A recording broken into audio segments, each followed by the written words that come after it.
দর্শক যে যেখান থেকে দেখছেন শুভেচ্ছা জানবেন। সমসাময়িক গুরুত্বপূর্ণ বিষয় নিয়ে এনটিভির আজকের আলোচনার আয়োজনের আয়নায় আমন্ত্রণ জানাচ্ছি চোখ রাখার, সাথে থাকার। আইএফআইসি ব্যাংক এই সময়ে সঙ্গে রয়েছে আমি হাসান মাহমুদ। দর্শক, এই সময়ে আলোচনায় আওয়ামী লীগের রাজনৈতিক কর্মকাণ্ড নিষিদ্ধের খবরটি খুব গুরুত্ব পাচ্ছে। জুলাই আগস্ট গণঅভ্যুত্থানে গণহত্যার দায়ে আওয়ামী লীগ ও এর নেতাদের বিচার কার্য সম্পূর্ণ হওয়া পর্যন্ত সন্ত্রাস বিরোধী আইনে দলটির যাবতীয় কার্যক্রম নিষিদ্ধের সিদ্ধান্ত নিয়েছে অন্তর্বর্তী সরকার। তারই ধারাবাহিকতায় আজ সন্ত্রাসী কার্যক্রমে সংগঠনকে নিষিদ্ধের বিধান যুক্ত করে সন্ত্রাস বিরোধী অধ্যাদেশ অনুমোদন দিয়েছে উপদেষ্টা পরিষদ।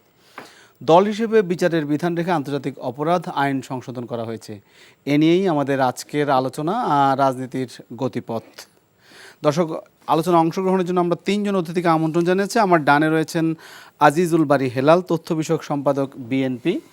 বায়ে রয়েছেন মোহাম্মদ রাশেদ খান, সাধারণ সম্পাদক গণ অধিকার পরিষদ, এবং সবশেষ আরিফুল ইসলাম আদিব, সিনিয়র যুগ্ম আহ্বায়ক এনসিপি। আপনাদের তিনজনকেই স্বাগত জানাচ্ছি। আমি একটু আলোচনার, নিশ্চয়ই আপনারা যে আলোচনার অবতারণা করেছি সেটি নিশ্চয়ই স্পষ্ট হয়েছে যে আওয়ামী লীগের কার্যক্রম আপাতত নিষিদ্ধ হয়েছে। কিন্তু আমি যদি আরিফুল ইসলাম আদিব, আপনারা আন্দোলন করেছেন, আপনাদের আন্দোলন 3 দিন টানা ছিল বলা যায়, তারপরে এরকম একটা সিদ্ধান্ত এসেছে। কিন্তু হয়তোবা এই শুধুমাত্র এই টানা আন্দোলনের কারণে এই সিদ্ধান্ত আসছে, ব্যাপারটি এমনও হয়তো না। কারণ বিগত বেশ 16 বছর ধরে আওয়ামী লীগের বিরুদ্ধে আন্দোলন করেছে বিভিন্ন স্টেক হোল্ডার, বিভিন্ন রাজনৈতিক দল, সেগুলো হয়তো অবদান রাখবে এর পেছনে, এমনটাই মনে করে। কিন্তু আমার জানতে চাওয়া আপনার কাছে যে এই আওয়ামী লীগের কার্যক্রম নিষিদ্ধ হওয়ার প্রেক্ষিতে রাজনীতিতে কি কোনো মোড় দেখতে পাচ্ছেন কিনা আপনি? হ্যাঁ, ধন্যবাদ আপনাকে এবং আমার সাথে উপস্থিত সহ আলোচকবৃন্দ যারা আছেন এবং এর সাথে যারা দেখছে সবাইকে ধন্যবাদ জানাই। প্রথমত হচ্ছে যে গতকালকের যেই ঘোষণাটি সরকার দিয়েছে এটি আসলে বহুল কাঙ্ক্ষিত ছিল এবং এটি শুধু গতকালকের বিষয় না, এটি অভ্যুত্থান পরবর্তীতে প্রথম সরকারের দায়িত্বই ছিল গণহত্যার বিচার করা, আওয়ামী লীগের যারা গুরুত্বপূর্ণ সরাসরি হত্যাকাণ্ডে জড়িত ছিল তাদেরকে আটক করে বিচারের মুখোমুখি করা এবং শহীদ আহতদের পুনর্বাসন অন্যান্য সহ। কিন্তু আমরা দেখেছি সরকার গঠনের পর থেকে নানাবিধ কারণে তারা সেই দায়িত্বগুলো পালন করতে পারেনি এবং রাজনৈতিক দল হিসেবে আওয়ামী লীগের এই বিচার এবং নিষিদ্ধের বিষয় সকল রাজনৈতিক দল এবং সকল স্টেক হোল্ডারে মতামত দিয়েছেন। বিচারের পদ্ধতিগত জায়গার থেকে হয়তো কিছু মতবিরোধ ছিল।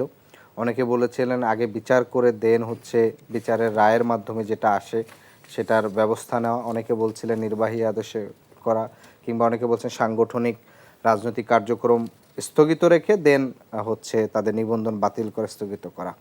আমাদের পক্ষ থেকে আমরা এর পূর্বে আমাদের প্রধান উপদেষ্টা যিনি যখন বলেছিলেন যে আওয়ামী লীগ নির্বাচন করবে কিনা এই সিদ্ধান্ত আওয়ামী লীগকেই নিতে হবে, এর পরপরই আমাদের জাতীয় নাগরিক পার্টির পক্ষ থেকে সরাসরি একটি সংবাদ সম্মেলন করে আমরা সেই বক্তব্যের প্রতিবাদ জানিয়েছিলাম এবং সেখানে আমরা বলেছিলাম যে আওয়ামী লীগের বিচার করতে হবে এবং গণহত্যার দায়ে তাকে সন্ত্রাসী দলও ঘোষণা করতে হবে এবং একসাথে বিচার শেষ না হওয়া পর্যন্ত তাদের সাংগঠনিক এবং রাজনৈতিক কর্মসূচি স্থগিত রাখতে হবে এবং নিবন্ধন স্থগিত করতে হবে। আপনাদের দাবি তো পুরোপুরি আদায় হয়নি। না, পুরোপুরি আদায় হয়নি।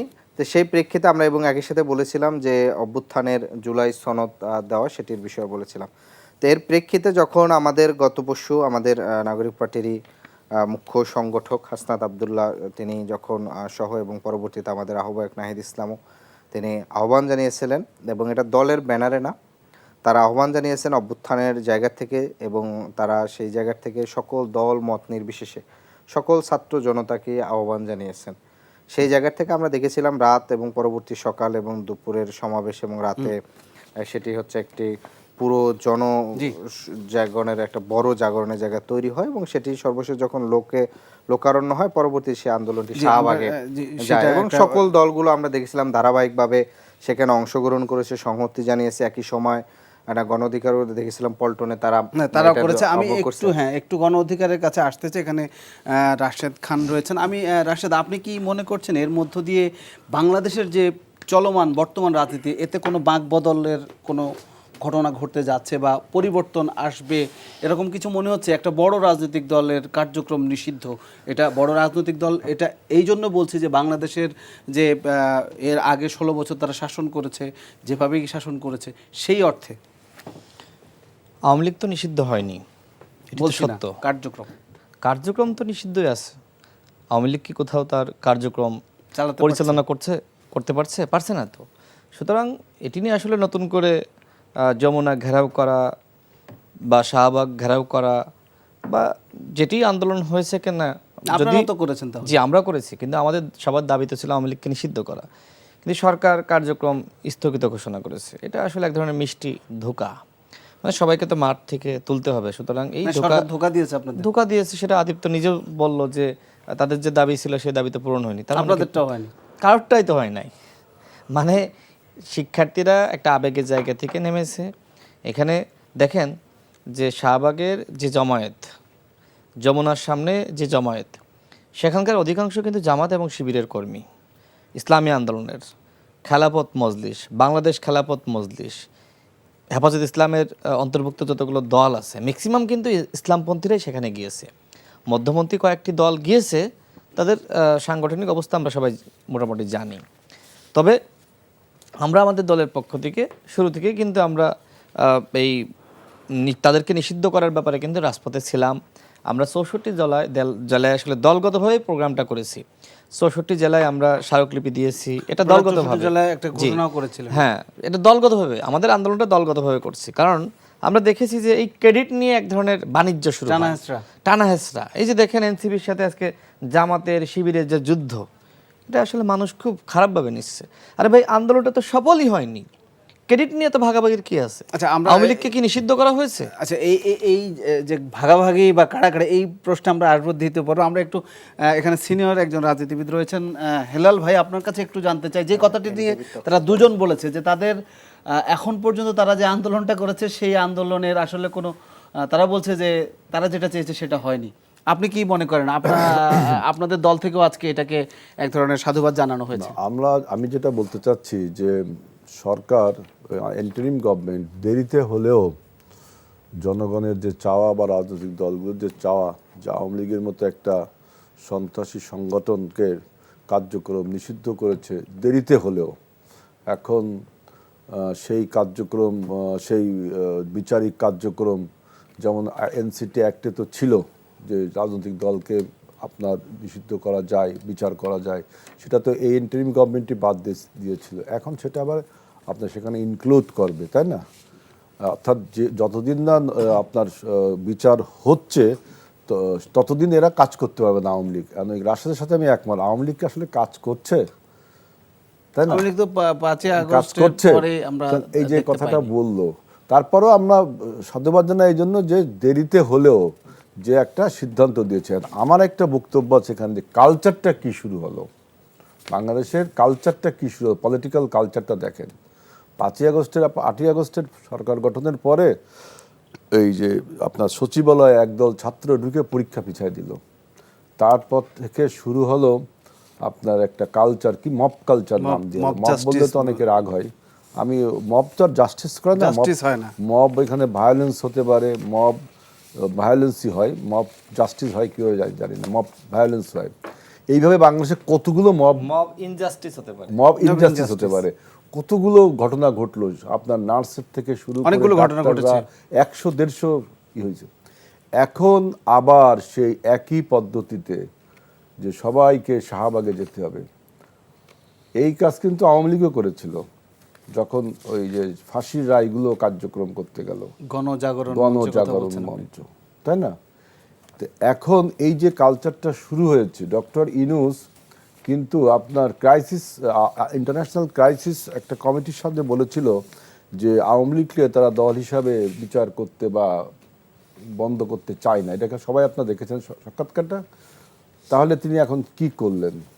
তাহলে এখন প্রশ্ন আসে, তিনি কি প্রশ্ন হলো যে উনি যে নির্বাচনের জন্য 2টা ডেট দিচ্ছেন, উনি কি তার কথায় এক থাকতে পারবেন? কারণ কি জানেন? কারণ কি, আমার কাছে কেমন যেন মনে হচ্ছে যে সরকারের বিরুদ্ধে সরকার আন্দোলন করছে। সরকারের বিরুদ্ধে সরকার, এনসিপি তো আপনার সরকারের স্পন্সর একটি দল। তাই না? তারাই আবার সরকারের বিরুদ্ধে। আমরা সবাই কিন্তু চাইছি যে আওয়ামী লীগকে, আমরা সবাই বলছি যে আওয়ামী লীগকে নিষিদ্ধ করা হোক, আওয়ামী লীগকে বিচার করা হোক এবং আওয়ামী লীগের নিষিদ্ধের জন্য আইনগত প্রক্রিয়া যে প্রয়োজন সেটাই কিন্তু নিল। আইনগত প্রক্রিয়া হলে সন্ত্রাস দমন আইন একটা করলো, সেই আইনে এটা করলো। তো এখন যে আপনার যে ডক্টর ইউনূস যে তার 2টা ডেট দিলেন, সেই ডেট কি রাখতে পারবেন? কারণ সরকারের ভিতর যে সরকার স্পন্সর দলই সরকারের সাথে আন্দোলন করলো। তাইলে হচ্ছে কি যে এই যে আপনার মানে এই যে আমি আর ডামি নির্বাচনের মতো সরকার এবং সরকারের আরেকটি ফ্রন্ট অর্গানাইজেশন তারা মিলিতভাবে কোনো কিছু করে এখন বা নতুন কি আইটেম ছাড়ে টু মানে শিফট দ্য ইলেকশন, ওদের তো ডাইরেক্ট টার্গেট তো ইলেকশন, গণতন্ত্রকে দূরীভূত করে আমরা একটা স্পেস তৈরি করে সেই স্পেস তারা ক্ষমতা সঞ্চয় করবে। আপনি বলছিলেন আসলে সরকারের বিরুদ্ধেই এক ধরনের আন্দোলন করছে, এটাই বলছিলেন যে সরকারকে যারা বসিয়েছে যে এনসিপি, তারা আবার এই সরকারকে, আপনাদেরও সমর্থন ছিল, সবারই সমর্থন ছিল, কিন্তু ডক্টর ইউনূসকে তিনি বাইরে ছিলেন, তারা চুজ করেছে এবং সরকারে বসিয়েছে এবং পরবর্তীতে এখন আবার সেই ডক্টর ইউনূসের কাছে তারা আওয়ামী লীগ নিষিদ্ধ হওয়ার বিষয়ে বা অন্য রাজনীতির যে গতিপথ সেটা কি ক্রমশই কি ধোঁয়াশা হচ্ছে না স্পষ্ট হচ্ছে? আমি আবার একটু আপনার কাছে প্রশ্ন রাখতে চাই। একপক্ষীয় হয়ে যাচ্ছে, একপক্ষীয় ধোঁয়াশা হচ্ছে না, আমাদের কাছে ক্লিয়ার একপক্ষীয় হয়ে যাচ্ছে। যেমন আপনারা কি সেখানে বলছি না যে ডক্টর ইউনূস সরকারকে ক্ষমতায় বাংলাদেশের জনগণ বসিয়েছে, এটা হলো মূল কথা। এখন অনেকে দাবি করতে পারে, ক্রেডিট ক্লেম করতেই পারে, সেটা সেই বিষয়ে আলোচনার বিষয় না। এখন আমি বলছি এই জন্য যে সরকার স্পন্সর্ড একটি রাজনৈতিক দল, যেহেতু সরকারের 2জন উপদেষ্টা, 3জন উপদেষ্টা এই দলের কোনো সদস্য নয়, কিন্তু তারাই দলটাকে মেক করেছে এবং একজন উপদেষ্টা তো পদত্যাগ করে দলের প্রধান হয়েছে এবং ডক্টর ইউনূসের বিভিন্ন বক্তব্যই এটা প্রমাণিত যে এটা সরকার স্পন্সর দল। এইগুলো পুরনো কথা, তাই না? তো এখন এই যে সরকার স্পন্সর দলটি এক এক সময় এক একটা ন্যারেটিভ তুলছে, ন্যারেটিভগুলো যৌক্তিক কি অযৌক্তিক এই বিচারে কিন্তু আমি যাচ্ছি না। এগুলো যৌক্তিক বিধায় তো আমরা রাজনৈতিক দলগুলো তারা বলার আগেই আমরাও কিন্তু বলেছি যে আওয়ামী লীগকে ব্যান করতে হবে, আওয়ামী লীগকে বিচার করতে, ইভেন আওয়ামী লীগের জামানায় আমরা এই কথাগুলো বলেছি যে আওয়ামী লীগ সন্ত্রাসী সংগঠন। আমরা আওয়ামী লীগের জামানায়ও বলেছি যে মাফিয়ার দল, এটা একটা শাসকের দল, এটা একটা ফ্যাসিলিটির দল। আমরা নিষিদ্ধ হওয়ার কথাও তারা বলেছিল তৎকালীন স্বরাষ্ট্র উপদেষ্টার কাছে, কিন্তু আমরা কিন্তু আওয়ামী লীগের বিরুদ্ধে এই আন্দোলনটা আমরা 17 বছর ধরে চালিয়ে যাচ্ছি, এর আগেও করেছি। তো এখন বক্তব্য হলো যে এই যে সরকার স্পন্সর যে রাজনৈতিক দলটি, এই দলটি আপনার শাহবাগে গেল, জুলাই চার্টার যখন যেটা করলো, হঠাৎ করে যমুনায় ঘেরাও করে বললো জুলাই চার্টার, জুলাই ঘোষণাপত্র, আমরা বললাম যে পলিটিক্যাল প্রসেসের মধ্যে সবকিছু যেতে হবে, আলোচনার মাধ্যমে। হঠাৎ করে একটা রাস্তায় দাবি করবেন আর সেটা তো সবাই যায় মেনে নিতে হবে, এটা তো ঠিক না। সেই জুলাই চার্টার কিন্তু এখন বাস্তবায়নের পথে, যেহেতু বিএনপি কিন্তু সমাধানটা দিল যে জাতীয় ঐক্যমতের যে ঐক্যমত কমিশন, তাদের সাথে আমাদের যেসব বিষয়ে ঐক্যমত হবে রাজনৈতিক দলগুলোর, সেগুলো জুলাই চার্টার হিসাবে তার রিজার্ভ ইস্যু, এটা পলিটিক্যাল প্রসেসের মধ্যে গেল। এই বিচারের ব্যাপারেও কিন্তু আমরা বলেছিলাম যে এর একটা লিগ্যাল ভিত্তি রাখতে হবে, তাই না? একটা আইনগত ভিত্তি, সেই আইনগত ভিত্তিটাই কিন্তু শেষ পর্যন্ত হলো, তাই না?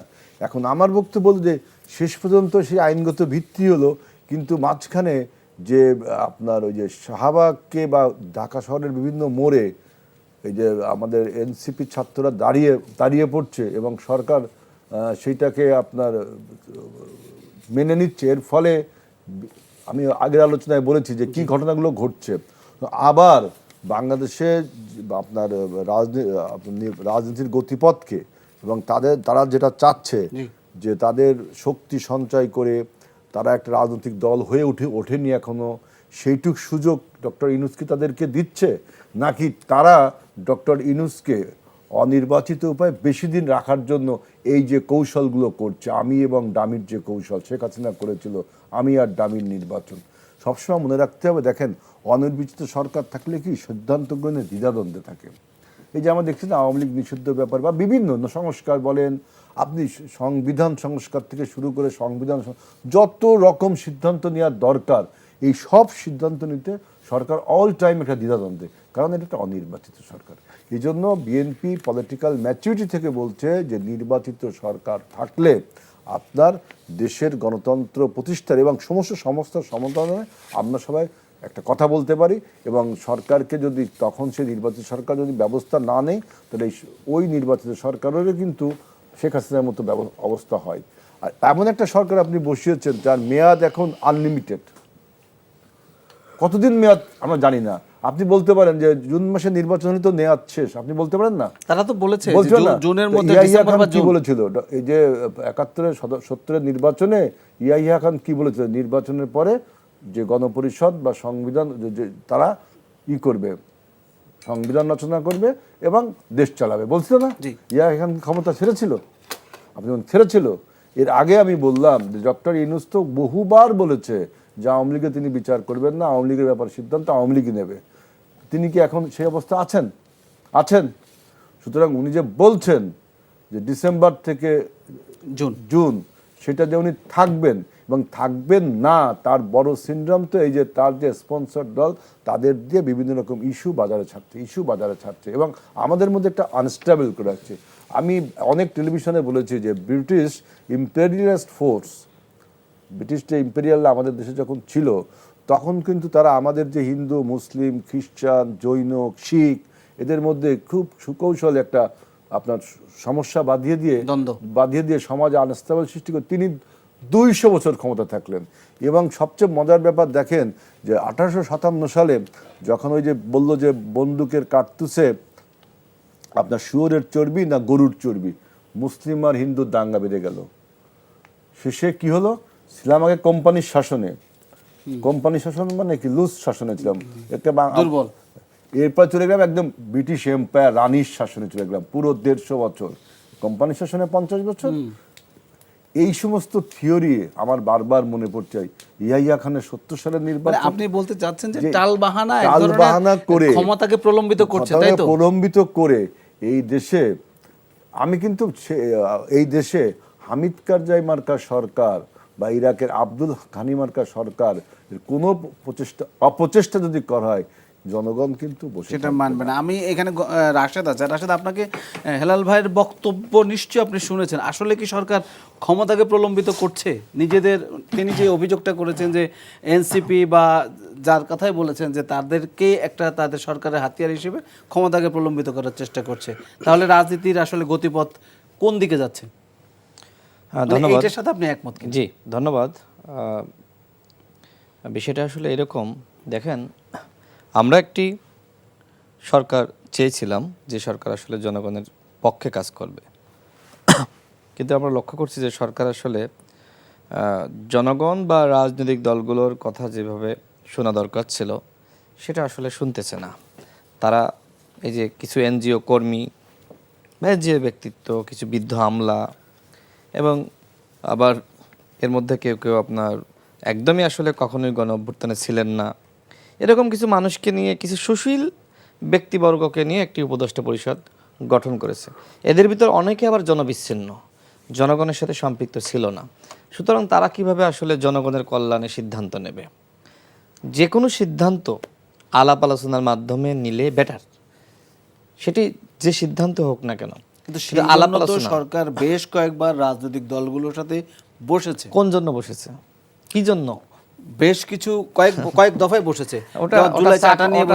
ওটা জাস্ট হচ্ছে চা নাস্তা খাওয়াইছে আর কি, তাছাড়া কাজের কোনো আলোচনা হয়নি। কারণ প্রত্যেকটা আলোচনায় তো আমি ছিলাম, এই জন্যই বলছি চা নাস্তা খাওয়ার আলোচনা। ওইখানে কার্যকরী কোনো দেশ কেন্দ্রিক, নির্বাচন কেন্দ্রিক, রোডম্যাপ কেন্দ্রিক, গণহত্যার বিচার কেন্দ্রিক, আওয়ামী লীগকে নিষিদ্ধ করা কেন্দ্রিক কোনো আলোচনা করে নাই। বরং আমাদের সভাপতি নুরুল হক নূর কয়েকবার গণহত্যার বিচার, আওয়ামী লীগকে নিষিদ্ধ এই বিষয়ে যখন বক্তব্য রাখতে গেছে, তাকে বলা হয়েছে আজকে এটি আলোচনার বিষয় নয়, থামিয়ে দেওয়া হয়েছে। তো যাই হোক, এখন হঠাৎ করে আমরা তো শুরু থেকে আন্দোলন করে আসছি, আপনি নিশ্চয়ই দেখেছেন যে গণহত্যার বিচার আমরা বাংলাদেশে একমাত্র দল হিসেবে আমাদের থেকে এতগুলো আন্দোলন আর কোনো দল করে নাই, এনসিপি করে নাই, চ্যালেঞ্জ করে বলতে পারি। এনসিপি শুরুর দিকে বলছে, এরপরে হঠাৎ করে তারা চলে আসলো নিবন্ধন বাতিল করতে হবে। কিছুদিন যাবত এই কথা তারা বলেছে।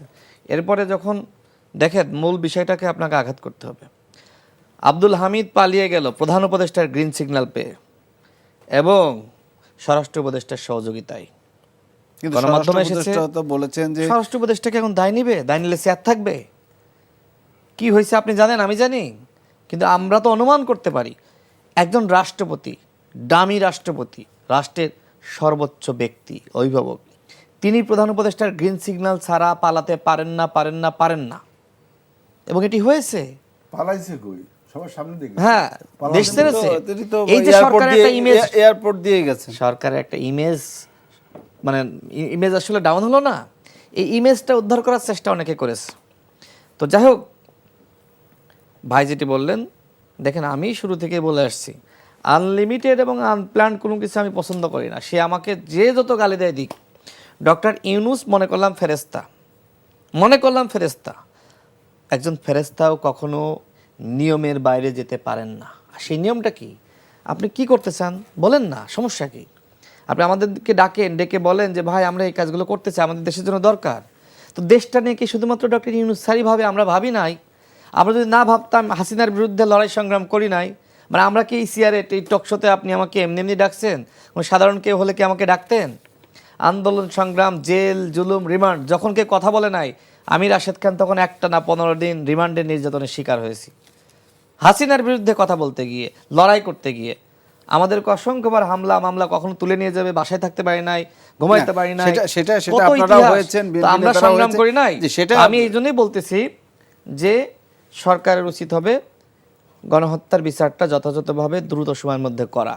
একটা ট্রাইব্যুনালের মাধ্যমে আপনি কি বিচার করবেন? বিচার কত আওয়ামী লীগের এত বিচার নিয়ে কি হচ্ছে? বিচার নিয়ে তো তালবাহানা হচ্ছে, তামাশা হয়েছে 9 মাসে। কিসের বিচার করছেন আপনি? আসিফ নজরুল স্যার নিজে বলেছিল, আমার মনে আছে, যে ডিসেম্বর পর্যন্ত সময় পাইলে গণহত্যার বিচার করবে।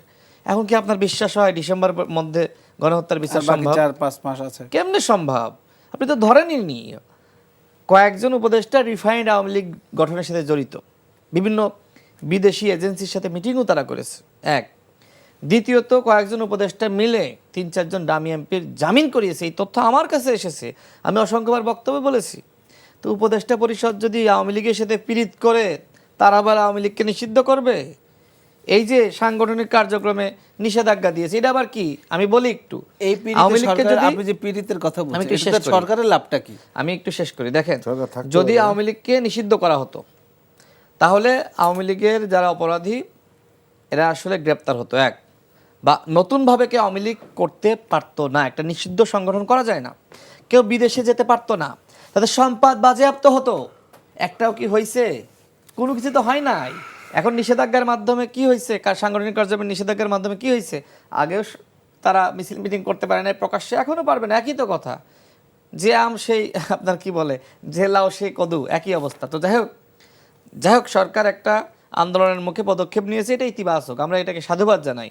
কিন্তু আমি বারবার বলেছি, আন্তর্জাতিক মহলের কাছে আওয়ামী লীগের বিষয়ে যে কোনো সিদ্ধান্ত গ্রহণযোগ্য হতে হবে। কারণ কি? কারণ আওয়ামী লীগের ব্যাপক লবিস্ট রয়েছে, অর্থ রয়েছে, তাদের সেই মানে কর্মী রয়েছে, কর্মী বাহিনী রয়েছে। এই জায়গায় একটা দলকে ভ্যানিশ করার জন্য রাজনৈতিক ঐক্যমত দরকার। দেখেন, গণ অভ্যুত্থান যেমনিভাবে আমরা এক হয়ে করেছি না, আমরা সবাই মিলে এখানে যে 4 জন আছি এক হয়ে কাজ করেছি না, তো আমরা 4 জন যদি এক হয়ে বলি যে আওয়ামী লীগ বাংলাদেশে নমর, দেন আন্তর্জাতিক কোনো মহোদয় বলবে যে আওয়ামী লীগকে রাখতে হবে। কিন্তু সমস্যা হলো যে ওই যে ঐক্যমতের ভিত্তিতে সিদ্ধান্ত না হলে তারা বলার সুযোগটা পেয়ে যায়। কই, আমরা তো দেখি না জাতীয় সংলাপের মাধ্যমে রাজনৈতিক ঐক্যমতের ভিত্তিতে সিদ্ধান্ত নিয়েছেন। এখন তো এই প্রশ্নগুলো আসতেছে। এই জন্যই আমার প্রশ্ন হলো যে ঠিক আছে, আমি মনে করি যে বিচার বিভাগের মাধ্যমে আওয়ামী লীগকে নিষিদ্ধ করতে হবে। এক, দ্বিতীয়ত আমার প্রশ্ন, আন্তর্জাতিক অপরাধ ট্রাইব্যুনালে খসড়া যে বিধান, সেটা তো আইন মন্ত্রণালয় করেছিল। তো সেই মানে সংগঠন হিসেবে আওয়ামী লীগের বিচার, এটা বাতিল কেন হইল? জবাবদিহিতা করবেন না, তাহলে এই আন্দোলনটা তো হয় না। 9 মাস পরে এসে যমুনা ঘেরাও, 2 মাস পরে এসে যদি বিএনপি নির্বাচনের দাবিতে যমুনা ঘেরাও করে, ট্যাকেল দিতে পারবেন? জামাত যদি 3 মাস পরে এসে যমুনা ঘেরাও করে অন্য কোনো দাবিতে ট্যাকেল দিতে পারবেন? তো এই যে যমুনা ঘেরাওয়ের পথটা দেখাই দিল কে? যেটি ভাই বললো যে সরকারের সাথে সংশ্লিষ্ট পার্টি। তো যাই হোক, আমি সেটি বলতে চাই না, আদিবরাও সংগ্রাম করেছে, সবাই সংগ্রাম করেছে, কিন্তু এটিও মাথায় রাখতে হবে যে এনসিপির 2 জন নেতা কিন্তু সরকারের উপদেষ্টা পরিষদে রয়েছে, এবং আমি নিজে জানি মাহফুজ, আসিফ, নাহিদ, তারা 3 জনই যখন উপদেষ্টা পদে ছিল পার্টি গঠনের কাজের সাথে সক্রিয় ছিল, জড়িত ছিল। আপনি গোয়েন্দা সংস্থার তথ্য নেন, পেয়ে যাবেন, এটা মিথ্যা না, এটা দিবালোকের মতন ওপেন সিক্রেট।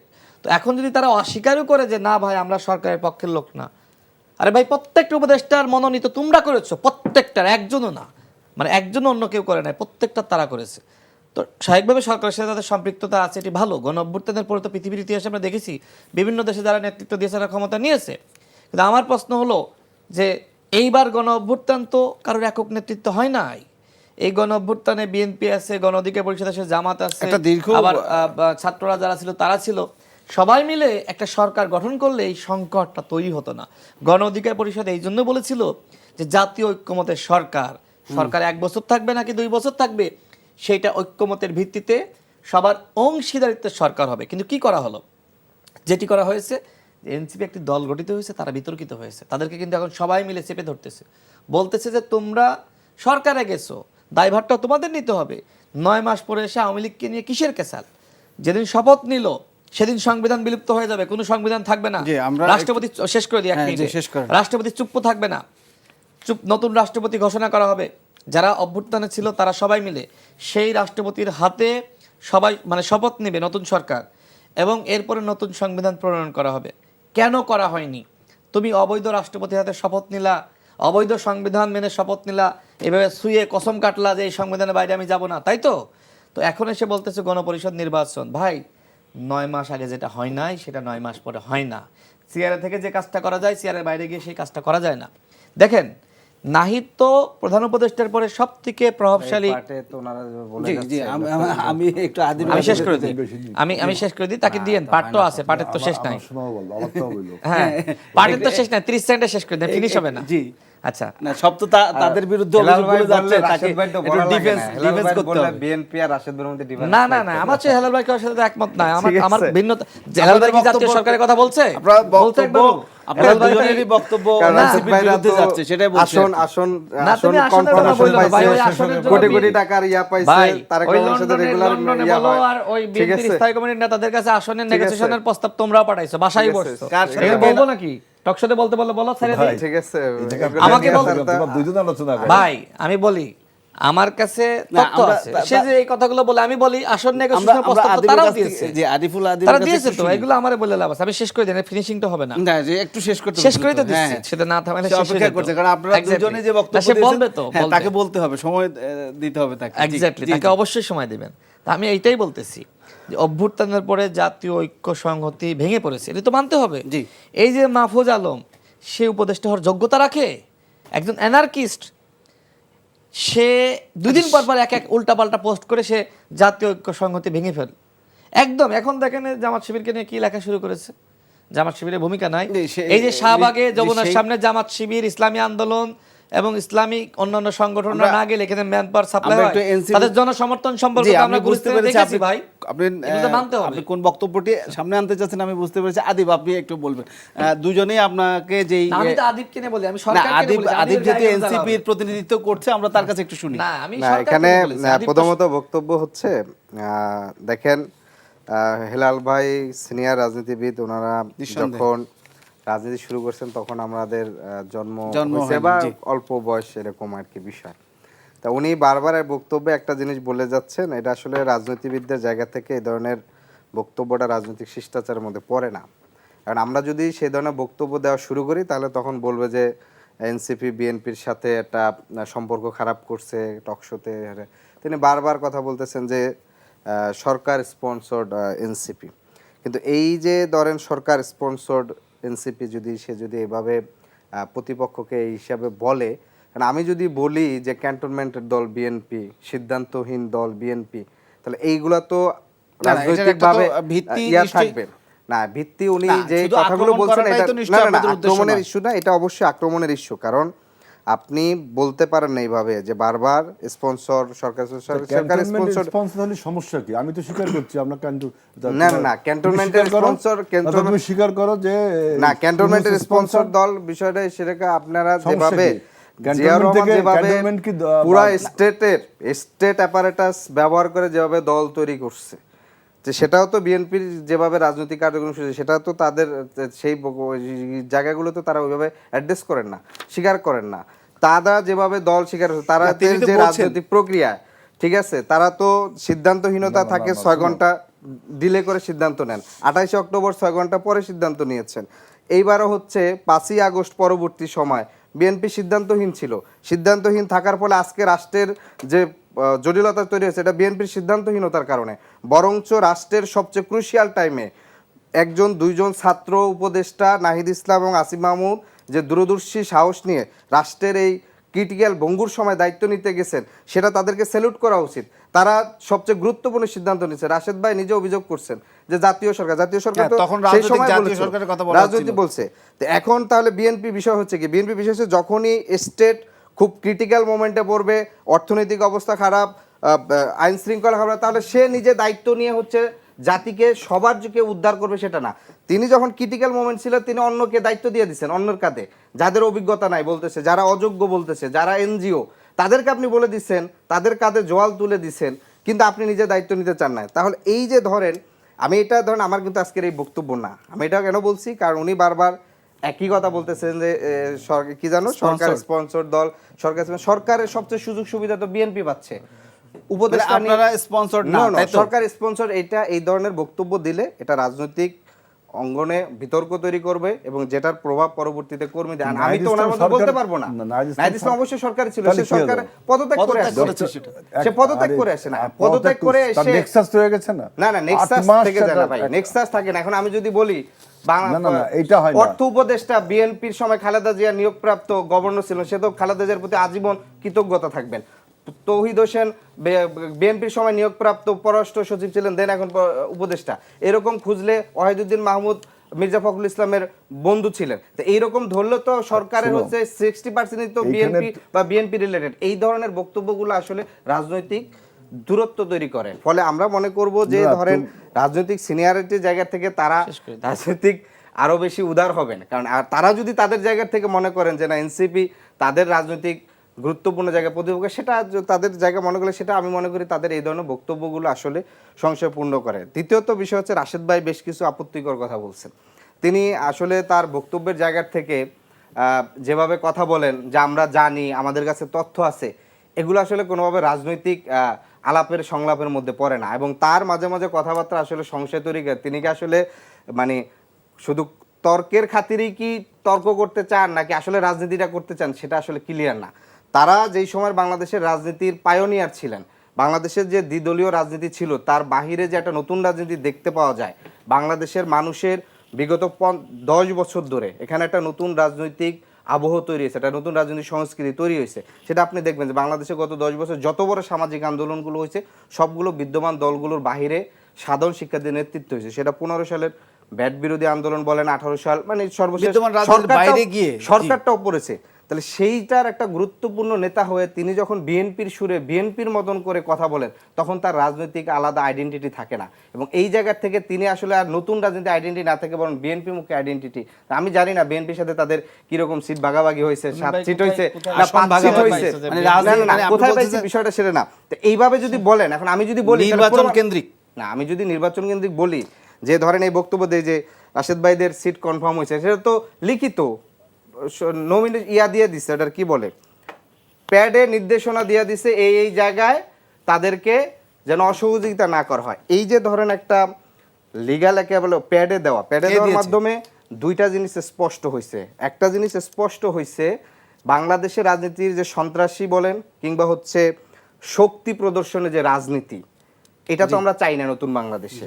তাহলে একটা গণতান্ত্রিক রাষ্ট্রে গণতান্ত্রিক চর্চায় বিরোধী দল রাজনৈতিক চর্চা করবে, সে শক্তিতে কম হইতে পারে, লোকবল কম হইতে পারে। আপনাকে যখন প্যাডে দেওয়া লাগতেছে যে তাকে সহযোগিতা করেন, কে প্যাডে দিচ্ছে? মানে বিএনপি তো স্পষ্ট করে প্যাডে দিয়েছে যে নুরুল হক নূর, জোনায়েদ সাকি, রাশেদ খান, তারপরে সৈয়দ এহসানুল হুদা, সৈয়দ এহসানুল হুদা। ভাই কথার মধ্যে ডিস্টার্ব করবেন না, আপনি সিনিয়র, আপনি রাজনৈতিকভাবে আমার সিনিয়র, আমরা একসাথে রাজনৈতিকভাবে করছি, তার ফলে ডিস্টার্ব করবেন না। এবং এটা আপনার জায়গা থেকে মানায়ও না, তাই না? তুমি তো ডিস্টার্ব শুরু করছো। আচ্ছা হ্যাঁ, আমরা ঠিক আছে, এরকম তো 6 জনের নামে দিছে, তো আপনি যখন প্যাডে ছোট করে আনবেন। আমার একটু সময় প্যাডে যখন আপনি নির্দেশনা দেন আপনার নেতা কর্মীদের, ছোট করবেন, তার মানে রাজনৈতিক সংস্কৃতিতে আপনি অন্যের রাজনৈতিক চর্চাকে আপনি ব্যাঘাত করবেন না। তার মানে বিএনপি নেতা কর্মীদের মুখে বলে নিয়ন্ত্রণ করতে পারতেছে না। মানে এই যে ধরেন আমরা লোকবল বেশি দেখে মানে নূর ভাইকে তার এলাকায় কাজ করতে দিচ্ছে না, মুখে বলে দিচ্ছে বিএনপি শোনে, তখন প্যাডে নির্দেশনা দেওয়া লাগছে। আচ্ছা, বুঝতে এটা পারছি। দ্বারা কি বোঝা গেল? তার বিএনপির তৃণমূল নেতাকর্মীরা বিএনপির হাইকমান্ডের নিয়ন্ত্রণহীন, মানে গুরুত্বপূর্ণ অভ্যুত্থানে ভূমিকা মানে রাখা, কেন্দ্রের কথা শুনছে কেন্দ্রের না, কথা তাই তো? শুনতেছে না, আচ্ছা, ফলে আমরা প্যাডে তাকে দেওয়া লাগতেছে। যে আমরা একটু এটার বিষয় হেলাল ভাইয়ের কাছে বিষয় হচ্ছে শুনি। রাশেদ ভাইদের এই যে প্যাডে নাম নেওয়াটা মানেটা কি? সে রাজনৈতিকভাবে ইনক্যাপাবল, উইদাউট বুঝতে পেরেছি, আপনার বক্তব্য এই clear। দুইটা জায়গাটা তো যে গুরুত্বপূর্ণ। আমরা একটু হেলাল ভাইয়ের কাছে আমি শুনি। একটু বলি ভাই যে একেবারে শেষ আমি মুহূর্তে একটা আসি, আমরা বলি ছোট যে করে বলবেন, জি গুছিয়ে ছোট এই করে। যে রাশেদ এবং আদিব এদের দুজনের বক্তব্যের উপর আমি বলছি যে বিপ্লবের পর বিপ্লবীরা ক্ষমতায় যায়, টকশোতে আছে, শেষ করে ফোন দিতেছে, অভ্যুত্থানের পরে 10 মিনিট লাগবে। অভ্যুত্থানকারীরা ক্ষমতায় যায় নির্বাচনের মাধ্যমে, তাই না? তো রাশেদ যেটা বললো যে ঠিক আছে বিপ্লব যারা করছে তারা ক্ষমতায় যাবে, এই কথাটা ঠিক না। এটা বিপ্লব হয়নি, এটা অভ্যুত্থান হয়েছে। অভ্যুত্থান, আর গণঅভ্যুত্থান। আদিব যেটা বলতেছে যে president Ziaur Rahman state apparatus ব্যবহার করছিল, তাহলে 7 নভেম্বর বাংলাদেশে কি হয়েছিল, অভ্যুত্থান না বিপ্লব? পলিটিক্যাল এই ম্যাচুরিটি থাকতে হবে তো। 7 নভেম্বর হয়েছিল বিপ্লব, 7 নভেম্বর সিপাহী বিপ্লব, জনতার, সিপাহী জনতার বিপ্লব, ইতিহাস সাক্ষী এবং ইতিহাসে আপনার অনুমোদিত যে এটা বিপ্লব। সেই বিপ্লবের মাধ্যমে তিনি ক্ষমতায় আসে। সেই বিপ্লবে যারা দিছে তাদেরকে তো আমি আবার বলি শোনো, মার্শাল কোর্টে রাশেদ ফাঁসিও দেওয়া হয়েছে। তুমি শোনো, বিপ্লব চিন্তায় বিপ্লব তো সম্বন্ধে করতে আইডিয়া থাকতে হবে তোমাকে। একটু, বিপ্লবটা এইভাবে হয়, তুমি বিপ্লব তোমাদের যারা গুরু আছে যারা বিপ্লবের বয়ান দেয় তাদের কাছে দেখবা জিলাল যে কথাটা বলছে ঠিক আছে কিনা, যে বিপ্লবীরা ক্ষমতায় আসবে। 7 নভেম্বর যে বিপ্লব হয়েছিল জি, সেই বিপ্লবের জিয়াউর রহমান কোনো স্টেট অ্যাপারেটাস না, বিপ্লবের মাধ্যমে তিনি ক্ষমতায় আছেন। আরেকটা কথা, তোমরা বলছো বিএনপি দ্বিধাদ্বন্দ্বে থাকে। তোমার 3রা আগস্ট যখন এই নাহিদ সহ সাজ্জিদ আলমকে গ্রেপ্তার করালো তখন তোমরা আন্দোলন বন্ধ করে দিছিলে না? সবাই জানে তো, রাশেদ বলুক, আন্দোলন বন্ধ করে দিচ্ছে না? স্থগিত হয়ে গেছে। তখন বিএনপি যে নেতা তারেক রহমান তোমাদের সবার সাথে আলোচনা, তোমরাও আলোচনা করেছো, করে আবার আন্দোলনকে ডিক্লেয়ার করা হয়েছে। ফলে 5ই আগস্টের গণ অভ্যুত্থান, 5ই আগস্টে গণ অভ্যুত্থানটা হয়েছে। সুতরাং দ্বিধাদ্বন্দ্বে তোমরা ছিলে যে পুলিশ একদিন গ্রেপ্তার করেছে, তোমার ডিবি অফিসার রেখেছে, তোমরা সব আন্দোলন বন্ধ করে দিছিল। বছরের পর বছর, মাসের পর মাস মানুষ ডিটেনশন ছেড়ে নির্যাতন ভোগ করেও আন্দোলন কখনো বন্ধ করেনি। এবং তোমরা যখন 3রা আগস্ট আন্দোলন বন্ধ করলে তারপরে কিন্তু বিএনপি সে আন্দোলনকে চালিয়ে নিয়ে গেছে তোমাদের সহায়তায়। তোমরা সবাই টেলিফোনে তখন আলোচনা করেছিলে, তোমরা সবাই জানো। সেজন্য বলছি যে তোমরা সরকার স্পন্সর দল, এই জন্য বললাম ডক্টর ইউনূস নিজে বলেছে যে ছাত্রদের রাজনৈতিক দল করা উচিত, ছাত্ররা আমাকে ক্ষমতায় বসিয়েছে বলছে না, তুমি বলো। আর তোমাদের 3জন উপদেষ্টার 1জন কেবল পদত্যাগ করছে। যদি 2জনই পদত্যাগ করে আসে, পদত্যাগ করলেই কি তোমার সরকার থাকা হলো না? তোমরা 8 মাস যাবৎ ক্ষমতায় ছিলে, নিয়োগ থেকে সমস্ত কিছু তোমরাই করেছো। যত আপনার প্রশাসনে বলো, আমলায় বলো, পুলিশে বলো, সব নিয়োগগুলো এই যে আসিফ মাহমুদ, নাহিদ, মাহফুজ, এই তো। এখন আন্দোলনও তারা এখন করছে। তোমরা বলছো আমরা সরকারের স্পন্সর না, সরকারের সৌজন্য স্পন্সর। আমি সরকারের সৌজন্যে তো একটা দল, সৌজন্য তোমরা স্টেট না, অ্যাপারেটাস এবার ব্যবহার বক্তব্য, করছো না সেটা আমি বলিনি। না, এটা- স্টেট এটা- অ্যাপারেটাস এবং সৌজন্য সরকার দলের অন্য বিষয়টা জিনিস, বিষয় না। তাই না? আপনি সেজন্য পুলিশের বলছি। নিয়োগগুলা নিয়ে আপনি খোঁজ নেন, না, না, আপনার দলের ভাই, ছাত্র বিষয়ক ভাই, সম্পাদকের ডিসি মাধ্যমে নিয়োগে, হচ্ছে এই শোনো, তোমাদের পুলিশ ডিসি নিয়োগগুলা নিয়োগে হচ্ছে ইয়া হয়, আপনি তোমরা নিজেও যে কথা বলে জানেন। 64টা জেলায় ডিসি নিয়োগ দিলে এবং যে পরিমাণ দুর্নীতি, মানে পত্রিকা লিখলো, আমি তোমরা আমার ছোট ভাই বলতে চাই না, তোমরা 64টা জেলার ডিসি নিয়োগ দিলে সারা রাত সচিবালয় দরজা বন্ধ রেখে রাত্রেবেলা সব ডিসিগুলো নিয়োগ দিলে, পত্রিকায় পরের দিন ভরে গেল কি উপায় নিয়োগ দিলে। সব জায়গায় তোমরা এই নিয়োগ প্রক্রিয়ায় জড়িত রয়েছো। নিয়োগ বাণিজ্যের কথাও কিন্তু বলেছে পত্রিকা, আমি বলি। সুতরাং আমরা বলছি হেলাল ভাই, ছোট ডক্টর করবেন। ইউনূস নিজে স্বীকার করছে যে এদের একটা রাজনৈতিক দল করা উচিত এবং তারা সেটা আমাকে তো তারেক ক্ষমতায় রহমানও বসিয়েছে। বলছেন তাহলে যে স্পন্সর ছাত্রদের বলা যায় একটা না? দল হওয়া উচিত। তাহলে কি হও? তাহলে তোমরা কিসে? তোমরা তো সেজন্য একটা বলবে রাজনৈতিক বিএনপি শক্তি। স্পন্সর করছে।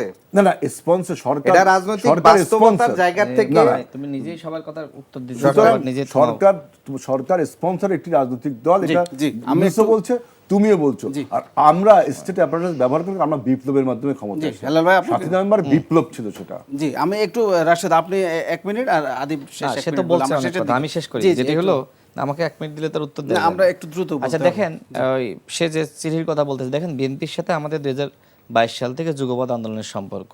আন্দোলনটা কি আসলে শেষ হয়েছে? হাসিনা পালাইছে, হাসিনা আওয়ামী লীগ তো সচিবালয়ে, ডিসি নিয়োগের কেলেঙ্কারি তো সত্য। সার্জিসের একজন বেস্ট ফ্রেন্ড আমার কাছে তথ্য দিয়ে গেছে। আচ্ছা, সার্জিস এগুলো না বলেছেন বলতেছেন আপনি, না বলি, সার্জিস আমাকে টেলিফোনও করেছিল, 1 ঘন্টার অধিক সময় কথা হয়েছে। সে ফেসবুকে আমার বিরুদ্ধে লিখলো যদি রাশেদ ভাই তথ্য প্রমাণ দিতে পারে তাহলে সে পদত্যাগ করবে। এই বিষয়গুলো তো হেলাল ভাই বলেছে, অথবা আপনি আমি জি। না দিতে পারলে আমি পদত্যাগ করবো না, হালাল ভাই বলে নাই। তো সেই জায়গায় আমি তো পরবর্তীতে কাউন্টার দিয়েছি, সে কোনো রিপ্লাই দিতে পারে নাই। দেখেন আমরা যেহেতু রাজনীতি করি, মাঠে তো আমরা আজকে নাই, আমরা 18 সাল থেকে তো টানা, আমাদের থেকে সক্রিয় মাঠে আর কে ছিল?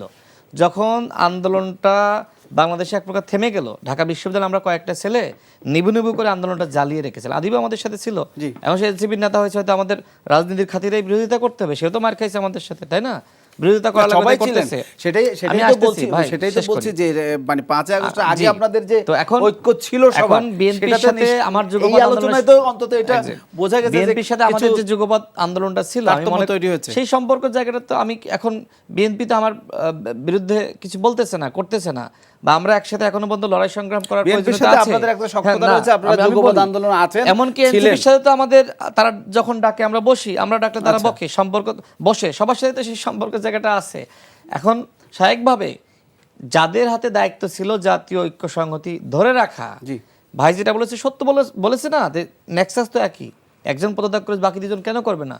তাদের এপিএস দের বিরুদ্ধে দুর্নীতির অভিযোগ আসা মানে কি তারা দায় নিবে না? জি, সেটা সেটা এই যে পালাই গেল আপনার দামি রাষ্ট্রপতি, জি। পালাই গেল দামি রাষ্ট্রপতি, এর দায় কি উপদেষ্টা, প্রধান উপদেষ্টা নিবে না? না, এই কথাগুলো এর দায় আপনি- স্বরাষ্ট্র উপদেষ্টা নিবে না? এই কথাগুলো এর আপনি- তদন্ত কমিটি হবে এই না? কথাগুলো বলেছেন, আপনি আমরা- রাষ্ট্র সংস্কার জবাবদিহিতার কথা বলছেন, আচ্ছা, আপনার জবাব দিতে আগে দেন। না, বুঝতে পেরেছি, এই কথাগুলো আপনি আপনাদের উপর বলেছেন মানুষের এর আস্থা আগে। বিশ্বাসের জায়গাটা আমরা ছিল। একটু শেষ, একেবারে সেটা শেষ নষ্ট মুহূর্তে করলেন চলে কেন? আসছে। আদিব, আপনার একেবারে আপনি 1 থেকে 1.5 মিনিট আর বলেন, আমি আমরা একটা শেষ জিনিস করবো দেখি যে এরপর। না, সরকারের বিরুদ্ধে গেলে আমার হাত বলেন, আমার হাতে এনসিপির আঘাত লাগে। আমার একটু সময় লাগে। এনসিপির যে বিষয়, এনসিপির যে যে আদিব, বিষয় please। সরকারের সাথে সম্পৃক্ত আছে না? রাশেদ খান, আমরা একটু তুমি আদিবকে নিজেও তো শুনি। জানো ভাই, তুমি আদিবকে এখানে একটু যদি শুনি। এসে অস্বীকার যাও তাহলে হয় কেমন? আমরা একেবারে শেষ মুহূর্তে আছে। আদিব প্লিজ, আপনার বক্তব্য থাকলে প্লিজ 1 মিনিটে কাউন্টার শেষ দেওয়ার কিছু করবেন। আর পায় না, কাউন্টার দিতে এসে না, 2 না, সিটি এক- নিয়ে আর কিচ্ছু পায় না। 1 মিনিটের বলুক রাশেদ বিষয় খান কি যেটা- দুর্নীতি আচ্ছা, করেছে? ওকে যেটা একটু বলছেন। বলতে দিন, আমি টকশো শেষ বিষয়টি করতে দেখেন, জি।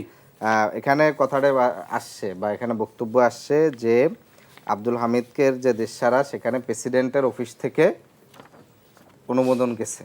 তাহলে এই যে প্রেসিডেন্টের সরানোর বিষয়টা আমরা সেই অক্টোবরে বলেছি, সেপ্টেম্বরে শাহাবুদ্দিন চুপ্পুকে, তাই তো? শাহাবুদ্দিন শুধু চুপ্পু না, তা আমরা তো তখনই বলেছিলাম যে রাষ্ট্রপতিকে অপসারণ, সংবিধান বাতিল এবং হচ্ছে এটার জন্য জাতীয় ঐক্যমত করে হচ্ছে একটা জুলাই সনদ করা এবং হচ্ছে এই বিষয়গুলো কিন্তু আমরা সেই অক্টোবর থেকে বলছি। তখন আমরা দেখেছি বলছে কি যে সাংবিধানিকভাবে শূন্যতার সৃষ্টি হবে, জটিলতা তৈরি হবে, নির্বাচন করতে অনেক সময় লাগবে, এই বিষয়গুলো নানাভাবে বলে আমরা সেটার উদ্দেশ্যে রাজনৈতিক দলগুলোর সাথে গিয়েছি, দেখেছি রাজনৈতিক দলগুলো সবাই বলেছে, কিছু কিছু জায়গায় তাদের আপত্তি ছিল, কিন্তু তখন গেছে যে তখন রাষ্ট্রপতিকে সরান। এখন যদি আপনি স্টেটের সর্বোচ্চ জায়গায় আওয়ামী লীগের রাষ্ট্রপতিকে রেখে দিয়ে আপনি যদি বলেন যে আবার হচ্ছে যে আব্দুল হামিদ চলে গেছে, তাহলে আব্দুল হামিদ তো গেছে আরও অনেক কিছু, যে আওয়ামী লীগও তো হচ্ছে প্রথমত হচ্ছে আওয়ামী লীগের বিচার, পরবর্তীতে যখন এটা লুজ হইতে হইতে কি আসলো যে আওয়ামী লীগ ইলেকশন করবে কি করবে না, এই পর্যন্ত চলে আসছে, ইলেকশনে নৌকা মার্কা Define থাকবে আওয়ামী লীগ থাকবে না। যেটাকে বলছে। ফলশ্রুতিতে যেটা হয়েছে কি আমরা তখন হচ্ছে আমাদেরকে সরাসরি মাঠে আসতে হয়েছে এবং মাঠে এসে হচ্ছে আপনার সে আন্দোলনটা আদায় করে নিচ্ছে এবং এখানে তো নিষিদ্ধের জন্য এবং সাংগঠনিক কার্যক্রম নিষিদ্ধ এখন পর্যন্ত সরকার করছে।